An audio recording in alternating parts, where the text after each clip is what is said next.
Hello everyone, first time మన channel చూస్తుంటే subscribe చేసుకోవడం మర్చిపోవద్దు. వీడియోలోకి వెళ్ళినట్లయితే అనామిక సామంత్ ఇద్దరి మధ్య గొడవ జరగడంతో సామంత్ని అనామిక ఎలా అయితే రాడ్డుతో కొట్టి చంపుతుందనేది మొత్తం అంతా ఆ వ్యక్తితో సాక్ష్యం చెప్పించి కోర్టులో అనామికనే నిందితురాలని ప్రూవ్ అవుతుంది.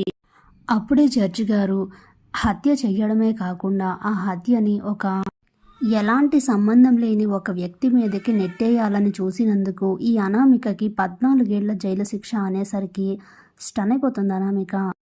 ఇక అనామిక ఏదో చెప్పబోతుంటే జడ్జి గారు వినకుండా ద కోర్ట్ ఈజ్ అడ్జర్న్డ్ అని చెప్పేసి అక్కడి నుండి వెళ్ళిపోతారు. ఇక అప్పు అనామికని అరెస్ట్ చేసి తీసుకొని వస్తుంది బయటికి.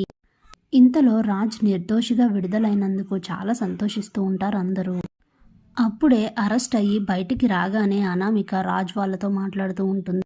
నేను అనుభవించిన దానికన్నా ఇంతకు ఇంత మీ కుటుంబం అనుభవించేలా చేస్తాను, చూస్తూ ఉండండి అని చెప్పి అంటూ ఉంటే ఇంతలో అప్పు ఇక మాట్లాడింది చాలు కానీ ముందు నువ్వు పాత స్టేషన్లో కూర్చొని ఊచలు లెక్క పెడదువు అని చెప్పి అప్పు తనను అరెస్ట్ చేసి తీసుకొని వెళ్ళిపోతుంది.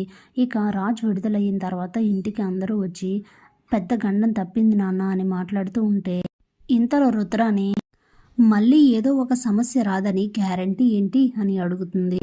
ఇంతలోనే కారులో ఒక అమ్మాయి అయితే ఎంట్రీ ఇస్తుంది. Thanks for watching.